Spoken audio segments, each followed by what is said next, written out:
마태복음은 28장까지 되어 있고요. 1장과 2장에 보면 족보가 나옵니다. 그리고 예수님의 탄생이 나오죠. 그때부터 30년이 지납니다. 그리고 3장에서부터 이제 예수님이 공생의 사역을 시작하게 되고, 그 기록이 이제 20장까지 우리가 예수님의 공생의 사역의 과정을 지켜보게 됩니다.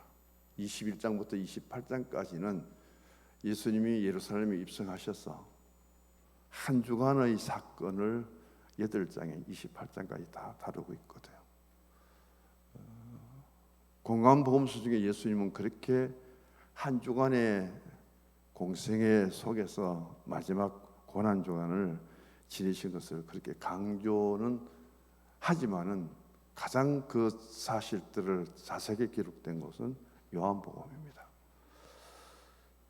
그런 예수님의 생애 속에서 오늘 본문의 말씀은 금요일 성금요일을 또 지키지만은 또 그때는 다른 순서라기 때문에 이 말씀을 당겨서 보게 됩니다. 제6시라고 말씀하죠. 이스라엘의 시간은 우리 시간으로 6시간을 더 더하면 우리나라 시간, 지금 세계적인 시간이 됩니다. 이스라엘 시간에 6시간을 더 해야 돼요. 그러면 제6시는 6시간을 더하면 12시죠. 예수님이 제3시에 유대 시간으로 못 박히십니다. 그럼 9시가 돼요.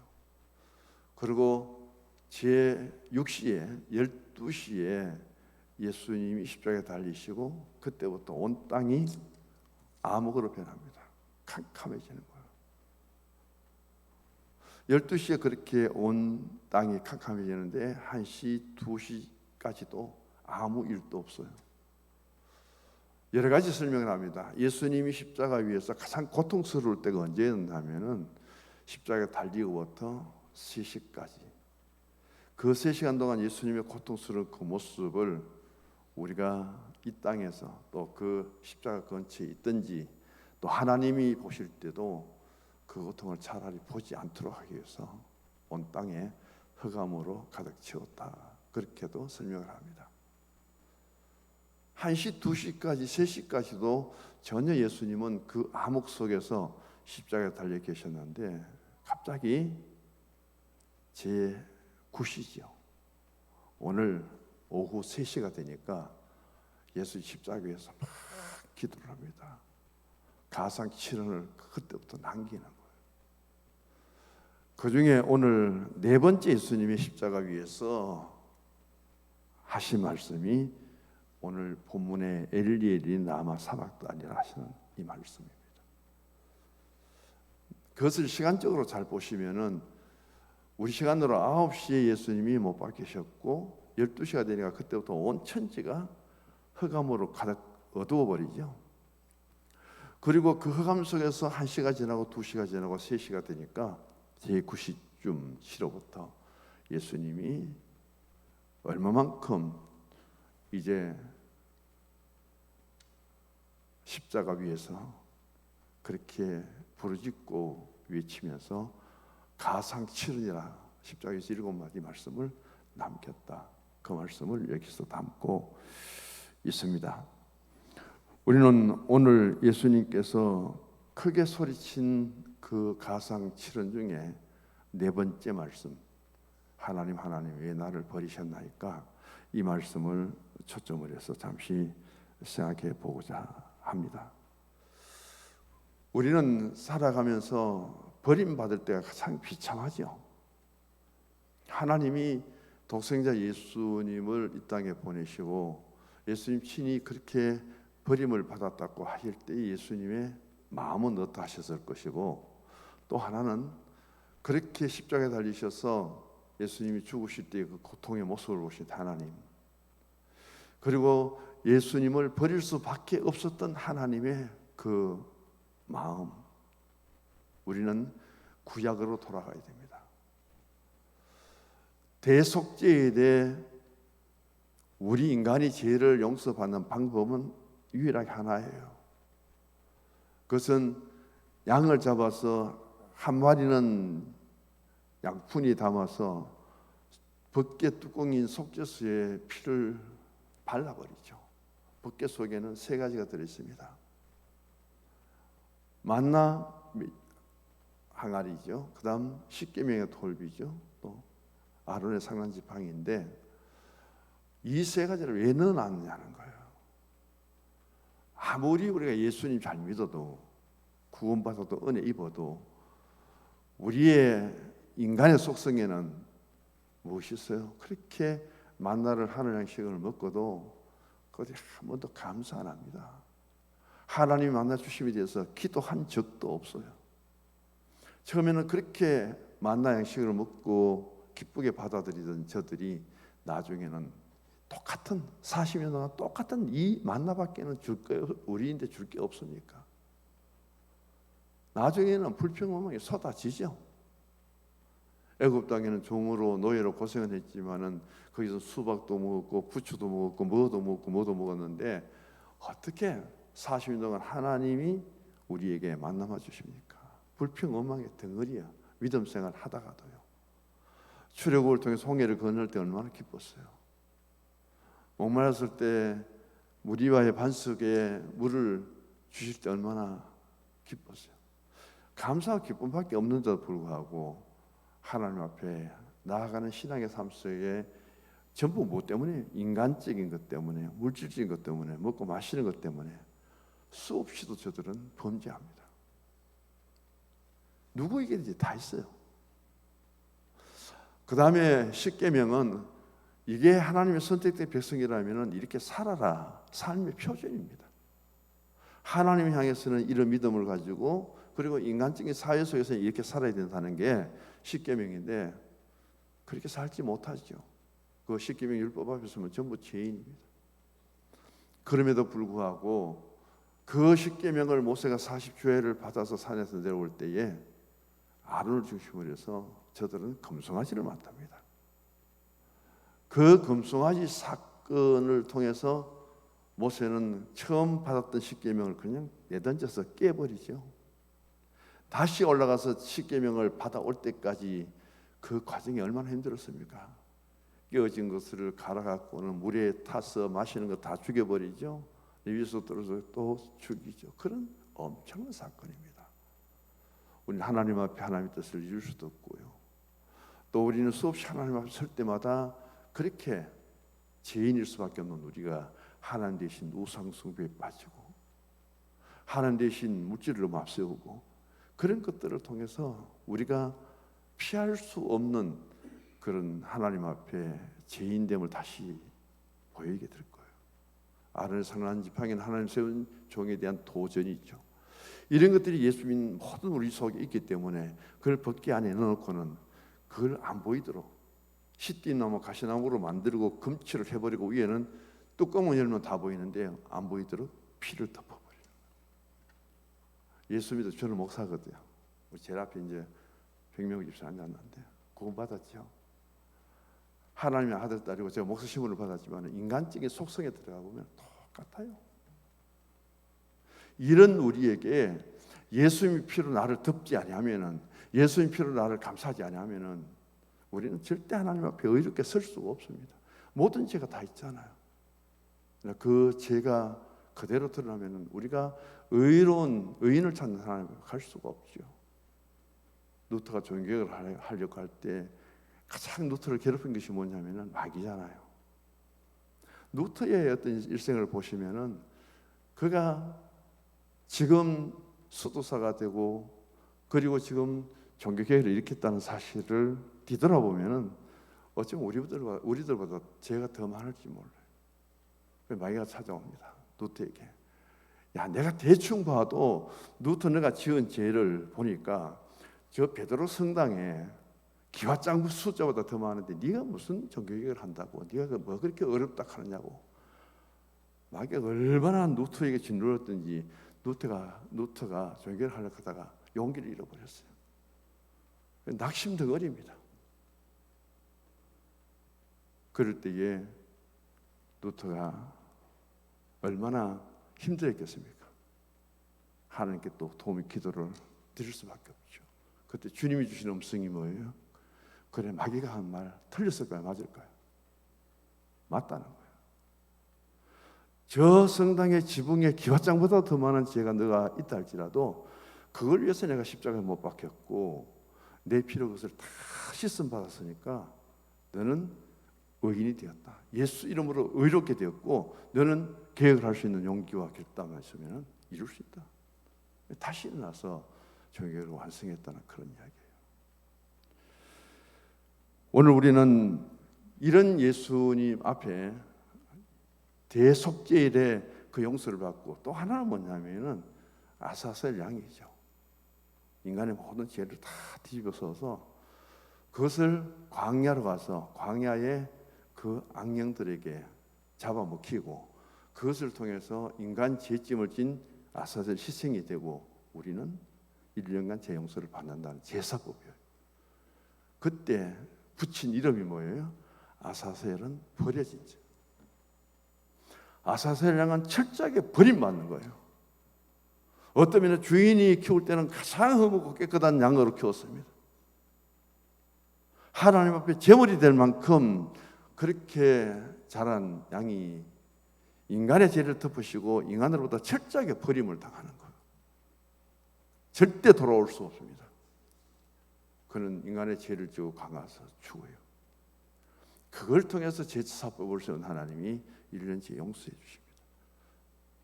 세상 죄를 지어간 하나님의 어린 양이로다. 세상 죄를 지어간 하나님의 어린 양인 예수님은 이제 십자가 위에서 십자가의 대속을 통해서 우리를 구원하셨기 때문에 구약의 율법처럼 1년이 아니라 영원토록 우리 죄를 용서하시고 우리를 예수 안에서 어렵게 하셨기 때문에 이제 육신으로 오신 예수님이 하나님께로 버림을 받는 거예요. 그 고백이 여기에 담겨 있는 거예요. 그리고 말씀합니다. 가장 어두고 캄캄할 때 3시간 동안 십자가에 달리신 예수님을 그래도 하나님 보시고 예수님 손을 붙잡으시고 하나님 위로해 주셨다. 여러 가지 설명이 있지만 참고로 들어보십시오. 그러던 하나님이 십자가 위에서 예수님이 엘리엘이 라마 사박다니 할 때 하나님은 예수님의 잡았던 손을 놓았다. 자, 그때부터 육신으로 오신 예수님이 육신에 우리의 모든 죄짐을 지고 대속의 완성을 이뤘기 때문에 다 이루었다 하시죠. 그럼 그 손으로 하나님 누구를 잡느냐? 우리 손을 잡기 위해서 예수님의 죽으심을 통해서 구원받은 우리들을 하나님이 잡기 위해서 육신으로 대속 제물이 다 되신 예수님의 손을 놓았다. 그렇게 설명합니다. 한번 들어보시고 오른손. 자, 오른손. 우리 오른손가는 하나님은 어느 손을 잡아야 될까요? 하나님과 오른손 잡습니까? 왼손 잡습니까? 이 손으로. 하나님 위에서 오시는데 우리 오른손 누굴 잡아야 돼요? 하나님이 위에서 우리 손을 잡으면은 왼손을 잡을까요? 오른손을 잡을까요? 이 하나님 오른손으로.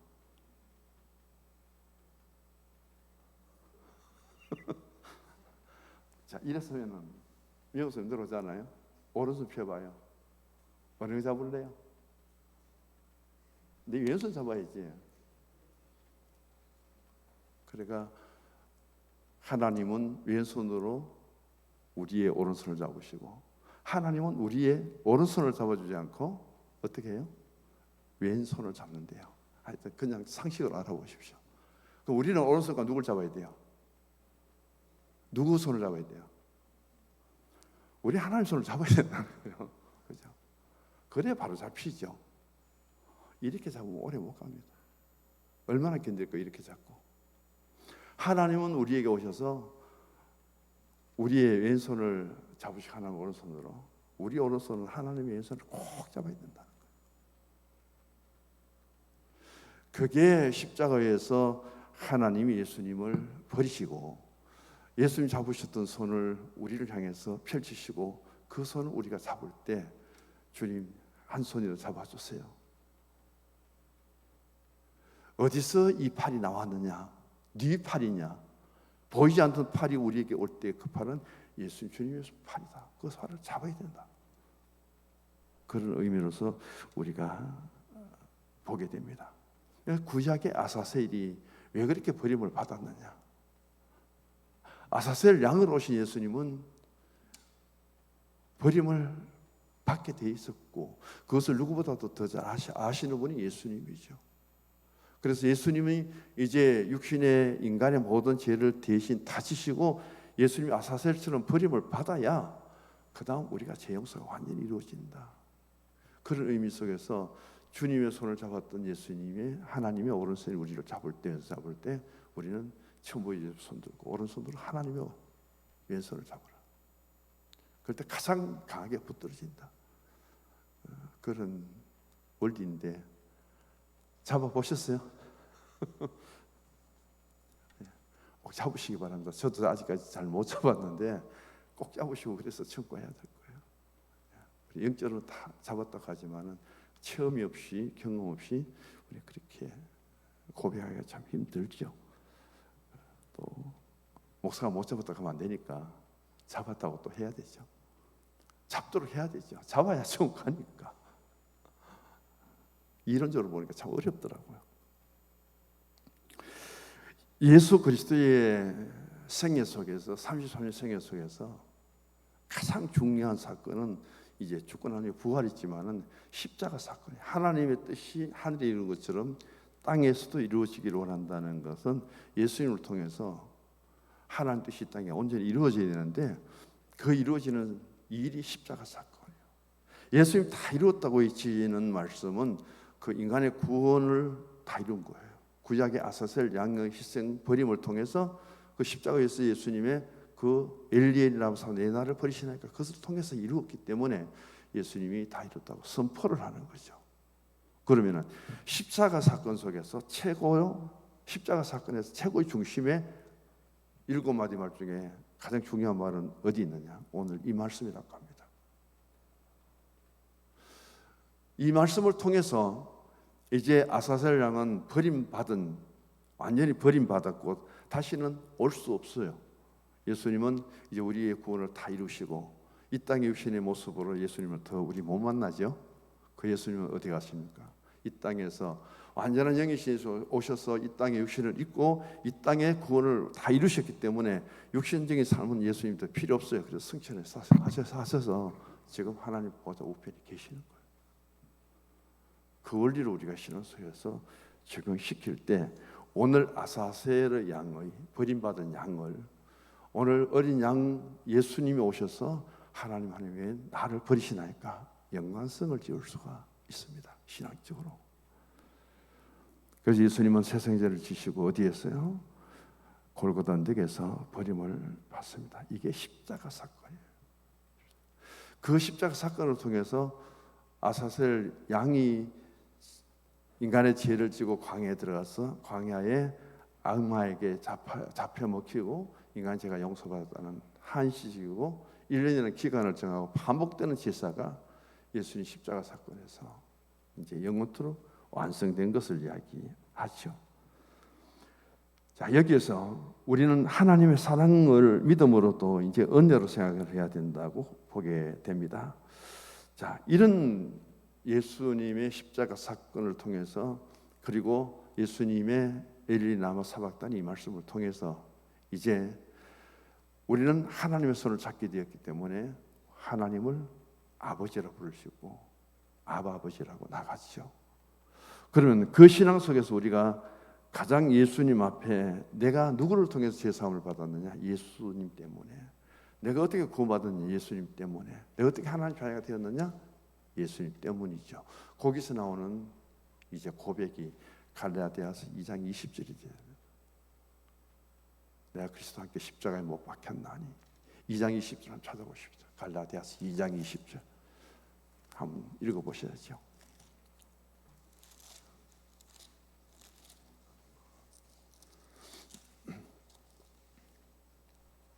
같이 읽습니다. 2장 20절이에요.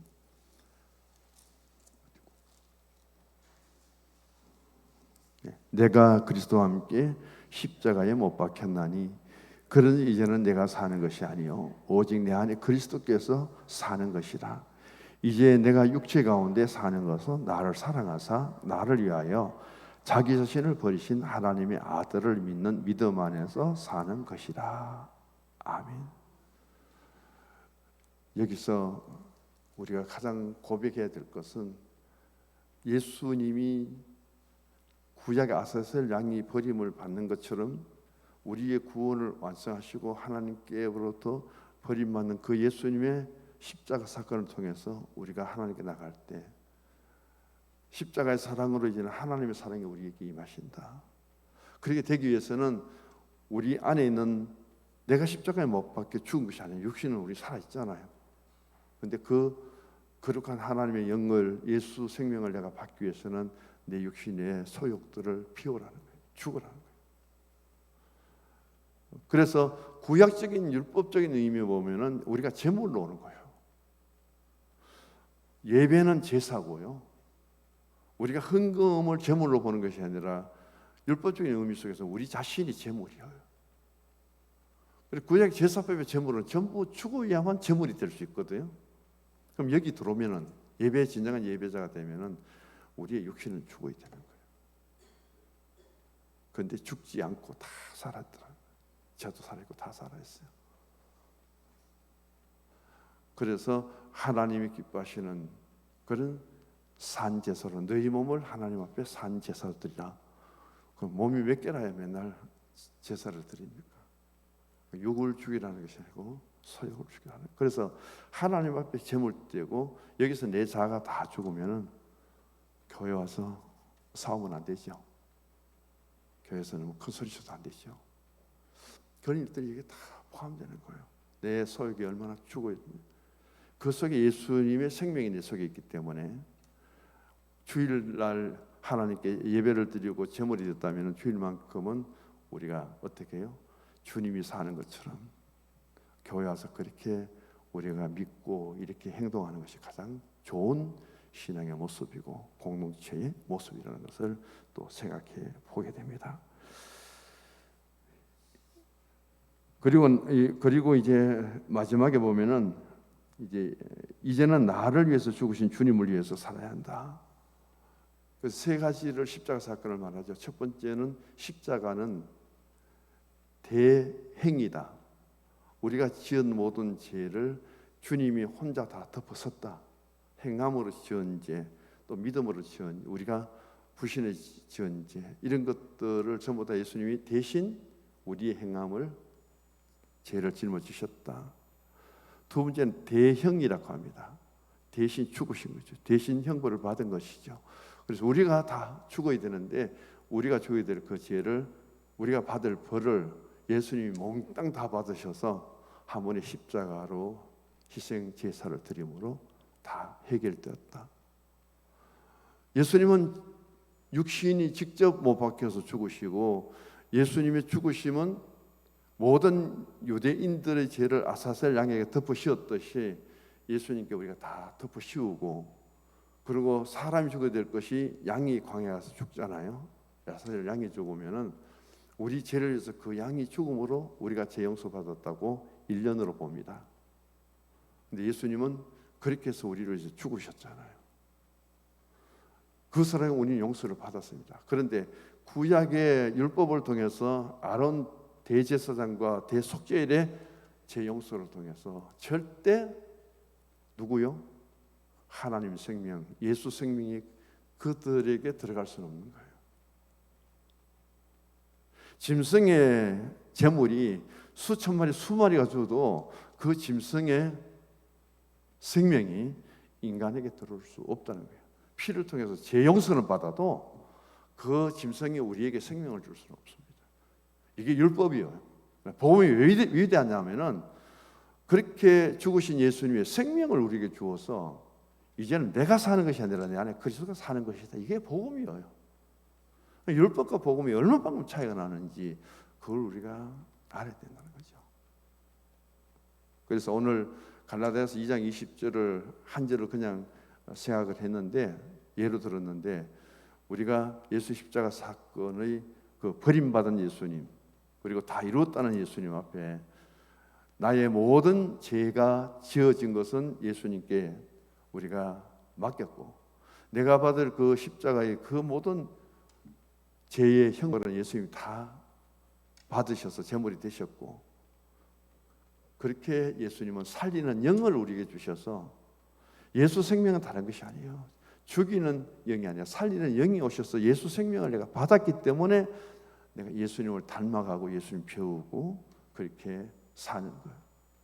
그게 영육간에 이루어질 때 거기서 바로 믿음이 그리고 행함을 통해서 아름답게 완성되어 간다는 것. 그것은 육신을 가진 이 땅에서 뿐이지, 우리가 육신으로 구원의 완성은 하나님 나라에 가야 돼요. 육신은 지금 여기서 구원이 이루어지지 못했습니다. 왜? 우리가 하나님 나라의 계시록을 보시고요, 하나님 나라에는 어때요? 아픔도 없고 눈물도 없고 고통도 없고 죽음도 없고, 부활체가 되어질 때의 영육이 완전한 구원이에요. 이 땅에서 주어진 것이 아니에요. 이 땅에 있는 동안 가장 중요한 것은 바로 믿음으로 의롭게 되는 것, 믿음으로 구원하는 것, 이신득이 이신칭의라는 것. 그걸 믿음으로 완성했다면은 어떻게 거룩하게 내가 살아갈 것인가, 그 성화가 가장 중요하고요. 그 마지막 영화는 이 땅에서 누리는 것이 아니라 주님 다시 오실 때, 나의 이름 불려질 때, 그때에 가장 영광을 하여금 들림받고 새하늘과 새 땅에서 주님이 통치하는 그때 누릴 수 있는 것이 바로 이 세상에 줄 수 없는 영광이고 기쁨이고 소망이에요. 살아도 주를 위해 살고 죽어도 주를 위해 죽나니 사나 죽으나 내가 주의 것이라. 살든지 죽든지 내 몸에서 그리스도가 존귀하게 여김을 받으리라. 바울이 이 고백을 참 많이 했잖아요. 그래서 오늘도 우리가 십자가에서 우리를 구원하신 예수님이 그렇게 아사셀 양처럼 하나님께 스스로 예수님이 버림받는다는 것, 육신으로 오셔서 육신의 모든 죄와 구원을 다 이루신 예수님이 이제는 이 땅에 육신으로 우리와 함께 사시는 것이 아니라 승천하셔서 그 예수님 두 번째 다시 오실 때는 이 땅에 지금의 우리 육신이 아니라 그때는 부활체라고 하면 지금 육체잖아요. 고기 덩어리잖아요. 근데 부활의 체는 영체인지 다 모릅니다. 지금은 몸 절대 아니에요. 왜? 그 부활체에 참여하면 안 죽어요. 눈물도 안 흘려요. 아프지도 않아요. 그때 우리의 변화된 그 몸은 하나님 나라에서 이루어지는 거예요. 이것을 세상의 사람들이 기독교 신앙에 누가 믿겠습니까? 그걸 나라이고 알게 하고 믿게 하고 그걸 소망을 삼으니까 그것도 우리에게는 너무 감사와 기쁨이죠. 고난조간을 통해서 이런 예수님의 고난과 십자가 뒤에는 부활이 있고 고난 뒤에는 영광이 있고, 그래서 우리에게 주신 것은 인내 신앙이죠. 그때까지 잘 참고 잘 이기고 승리 자리에 함께 할 수 있는 우리 성도님 되기를 주의 이름으로 축복합니다. 하나님 아버지,